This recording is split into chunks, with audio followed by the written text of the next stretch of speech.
لله نحمده ونستعينه ونستغفره ونؤمن به ونتوكل عليه ونعوذ بالله من شرور أنفسنا ومن سيئات أعمالنا من يهده الله فلا مضل له ومن يضلله فلا هادي له ونشهد أن لا إله إلا الله وحده لا شريك له ونشهد أن سيدنا ومولانا محمدا عبده ورسوله أما بعد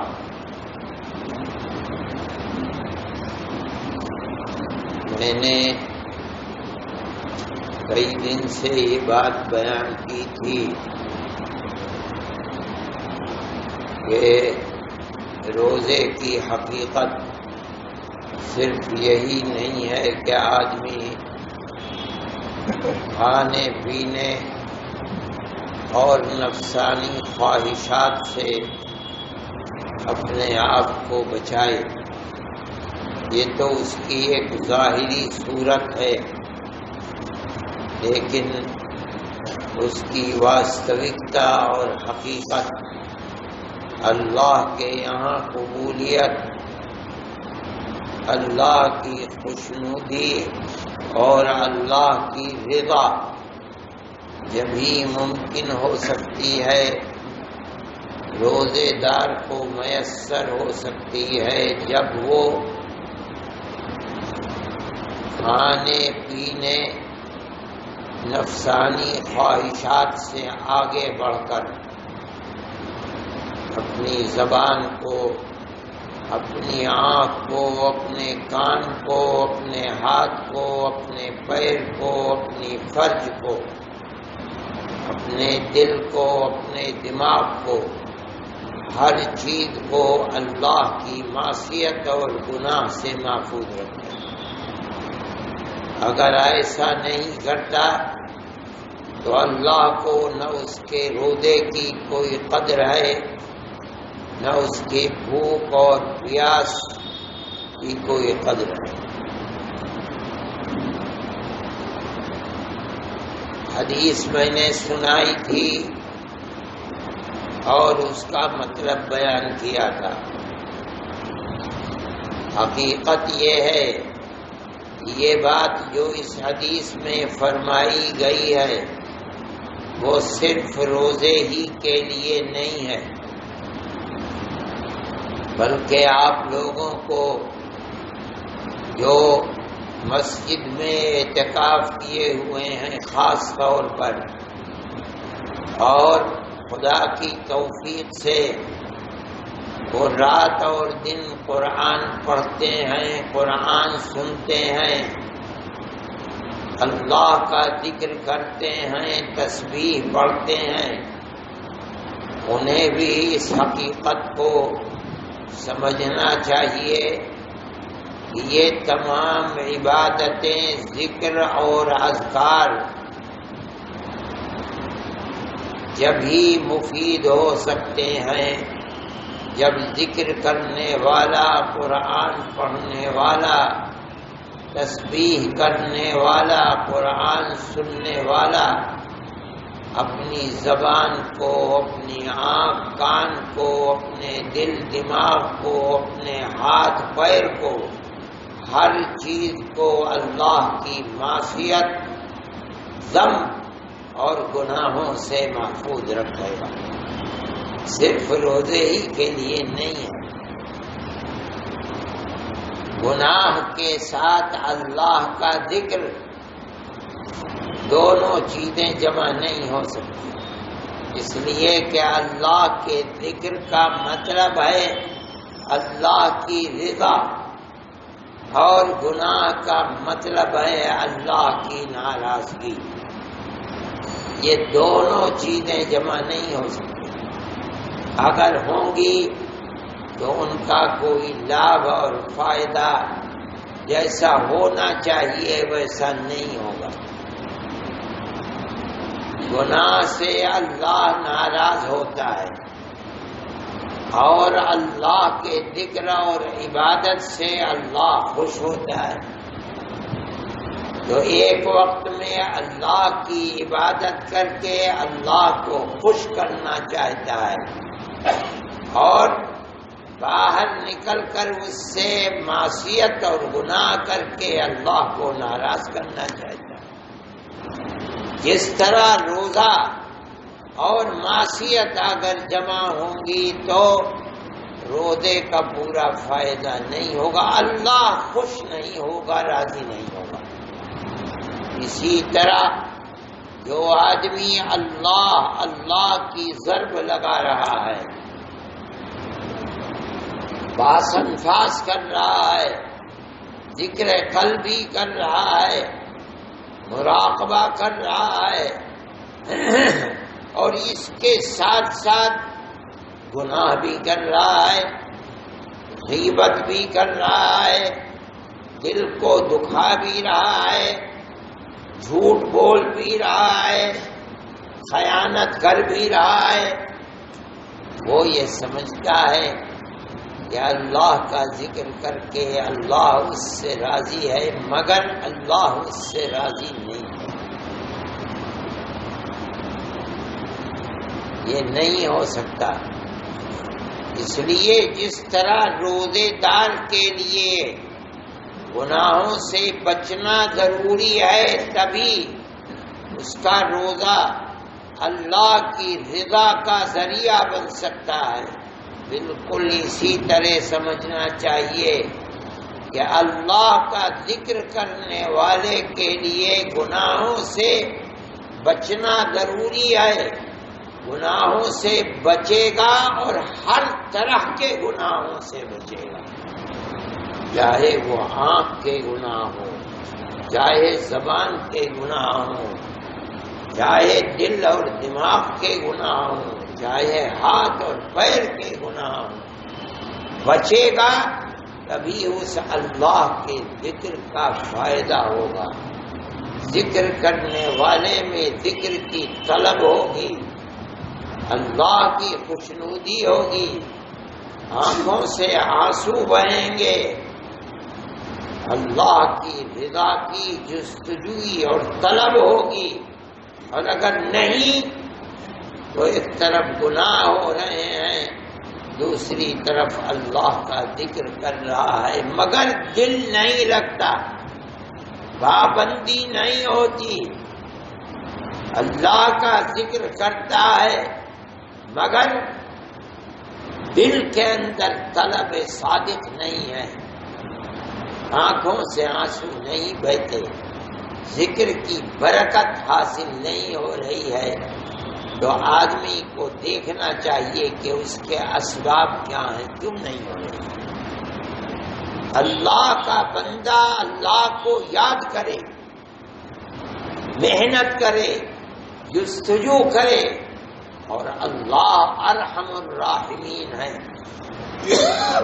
اس کی رحمت بندے کی طرف متوجہ نہ ہو، کیوں نہیں ہو رہی ہے؟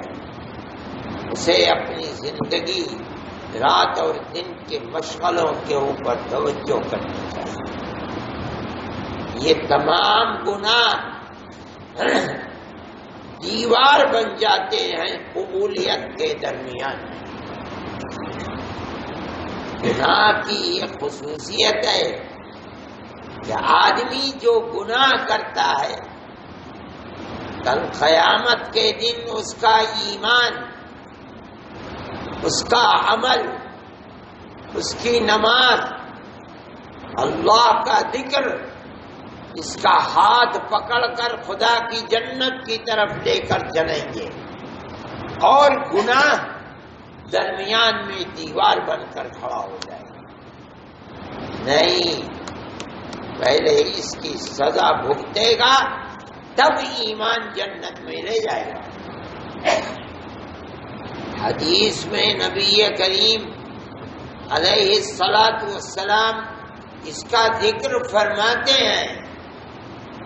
حدیث میں آتا ہے کہ آدمی آیا اللہ کے نبی کے پاس، مومن، اور آ کر کہتا ہے یا رسول اللہ صلیت 5 صلوات، میں نے 5 نمازیں میں پڑھتا ہوں، پڑھ رہا ہوں، میں نے رمضان کے روزے بھی رکھ لیے ہیں، اور اسی کے ساتھ ساتھ میں نے اپنے مال کی زکوٰۃ بھی دے دی۔ جو آپ نے حکم دیا وہ سب ہو رہا ہے۔ یہ سب کام میں اللہ کے لیے کرتا ہوں، مجھے بتائیے مجھے کیا ملے گا؟ آپ نے فرمایا کہ جو آدمی یہ کرتا کرتا مر گیا،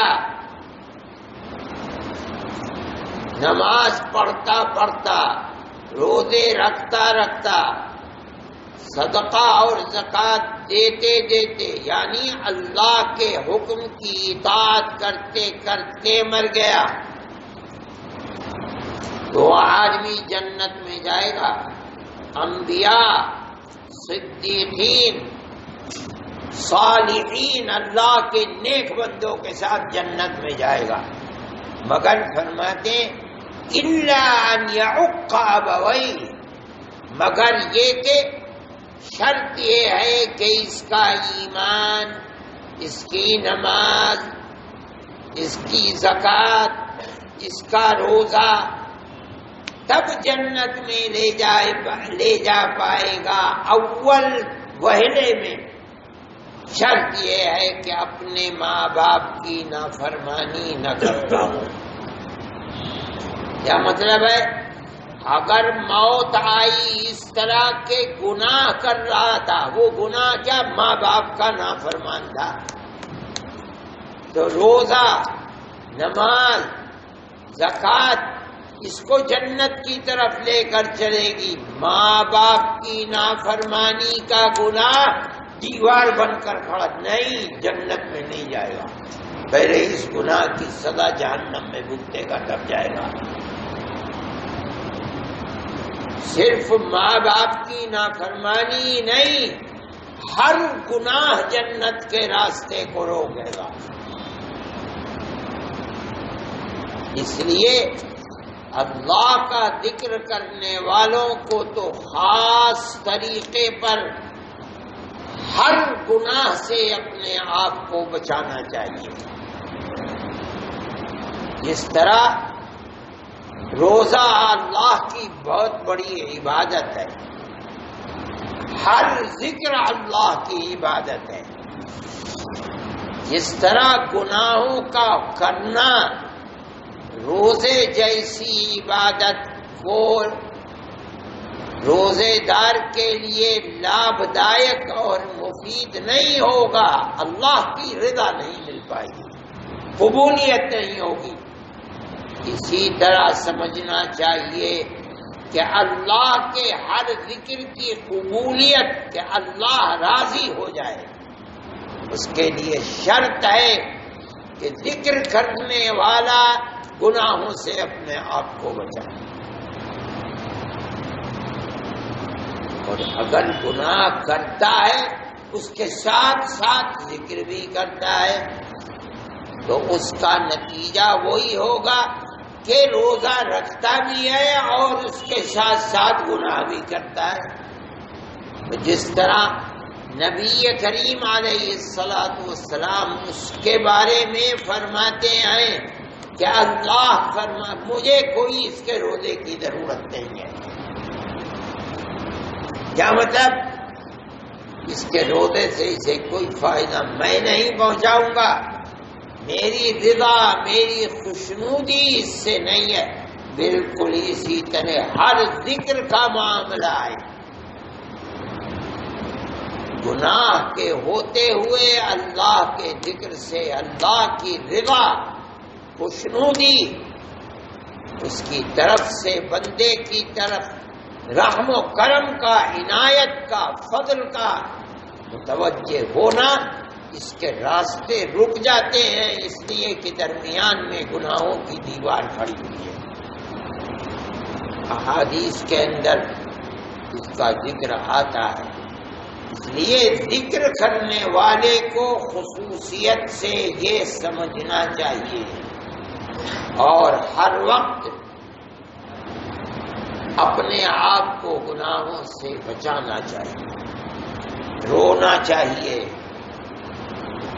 آنسو بہانے چاہیے کہ اے اللہ میں سر سے پیر تک گناہگار ہوں، اگر آپ مجھے گناہوں سے بچائیں گے نہیں تو میں خود بچ نہیں پاؤں گا، میں بہت کمزور ہوں، ضعیف ہوں، ناتواں ہوں، کوشش کرتا ہوں مگر کوشش میں میری کامیابی جبھی ہوگی جب آپ کی رحمت میری دستگیری فرمائے گی۔ ہر ذکر کرنے والے کو اسی طرح اللہ کے سامنے آنسو بہا بہا کر اللہ سے بھیک مانگنی چاہیے کہ اے اللہ میں اپنے مقصد میں کامیاب نہیں ہو پاؤں گا، آپ میری دستگیری فرمائیں گے تبھی کامیاب ہوگا۔ اب ذکر کرنے والا آتا ہے کہ ذکر میں دل نہیں لگتا، کوئی کہتا ہے کہ پابندی نہیں ہوتی، اس کے اسباب کیا ہیں اس کی طرف توجہ نہیں ہے۔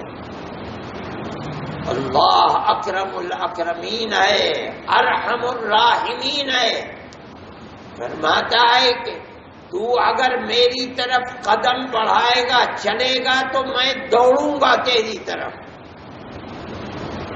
پھر بھی تو قدم بڑھاتا ہے، اللہ کی نظر عنایت تیری طرف نہیں ہوتی۔ کیوں نہیں ہوتی؟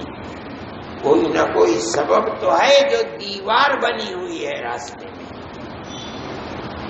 اسی لیے دل نہیں لگتا، اسی لیے پابندی نہیں ہوتی، اسی لیے آدمی زبان سے ذکر کر رہا ہے، دل متوجہ نہیں ہے، ذکر کر رہا ہے مگر آنکھ سے آنسو نہیں بہتے، پابندی نہیں ہوتی۔ اس کے کچھ اسباب ہیں، وہ گناہ ہیں۔ اگر گناہوں سے بچے گا اللہ کے ذکر کا فائدہ ہوگا۔ اسی لیے بڑے بڑے صوفیاء تلقین کرتے ہیں۔ ایک صوفی ہیں سہیل تستری رحمت اللہ علیہ، وہ فرماتے ہیں کہ ذکر کرنے والے کو خوب سمجھنا چاہیے کہ کامیابی کے ہمارے کچھ اصول ہیں، 7 اصول ہیں۔ اگر ذکر کرنے والا ان کو پکڑ کر رکھے گا، اپنی زندگی میں اتارے گا، پابند رہے گا، تب اس کو اللہ کے ذکر کا فائدہ ہوگا، ورنہ فائدہ نہیں ہوگا۔ وہ ایسے ہی ہے جیسے میں نے حدیث پڑھی تھی کہ روزے دار کو فائدہ جبھی ہوگا جب وہ اپنی زبان اور اپنے انگ، ہاتھ، پیر، اعضاء کو معصیت سے بچائے گا، تب اس کا روزہ مقبول ہوگا۔ یہی فرما رہے ہیں کہ یہ 7 اصول ہیں، اگر ان کو پکڑے گا تو اللہ کے ذکر کا فائدہ ہوگا، دل جلے گا، دل میں ذکر کی آگ اترے گی، اللہ کی طرف توجہ ہوگی، آنکھوں سے آنسو بہیں گے، قدم بڑھے گا خیر کی طرف۔ اور اگر نہیں ہوگا، دوسری چیزیں ساتھ ہوں گی، تو اس کے ہوتے ہوئے تو خدا کا عذاب آئے گا۔ آدمی یہ سمجھتا ہے کہ گناہ کی کوئی حقیقت نہیں، چلو جھوٹ بول دیا کوئی بات نہیں، اس پر اللہ کا عذاب ہے۔ نبی کریم علیہ الصلاۃ والسلام فرماتے ہیں کہ مجھے ایک مرتبہ فرشتے اٹھا کر لے گئے اور مجھے سیر کرانے کے لیے، خواب آپ بیان فرما رہے ہیں، بڑا لمبا خواب ہے، حدیث میں آتا ہے کہ یہاں لے گئے، یہ لے گئے، یہ لے گئے، یہ دیکھا، یہ دیکھا۔ اس میں ایک خواب فرماتے ہیں میں نے دیکھا کہ ایک آدمی بیٹھا ہے اور اس کے پیچھے ایک دوسرا آدمی کھڑا ہے، اس کے ہاتھ میں درانتی کی طرح سے ایک دھاردار چیز ہے، وہ اس کے منہ میں ڈالتا ہے اور یہاں سے یہاں تک چیر دیتا ہے، چیرتا ہے وہ، پھر وہ ادھر سے ادھر آتا ہے اور ادھر سے چیرتا ہے تو ادھر کا حصہ ٹھیک ہو جاتا ہے، پھر ادھر سے ادھر آتا ہے، پھر ادھر کے حصے کو چیرتا ہے تو یہ ٹھیک ہو جاتا ہے۔ ایک مسلسل عذاب کی صورت ہے۔ میں نے پوچھا کہ یہ کیا ہو رہا ہے، کون ہے؟ کہا کہ یہ وہ ہے جو دنیا میں جھوٹ بولا کرتا تھا، اس کے اوپر یہ عذاب مسلط کیا گیا ہے۔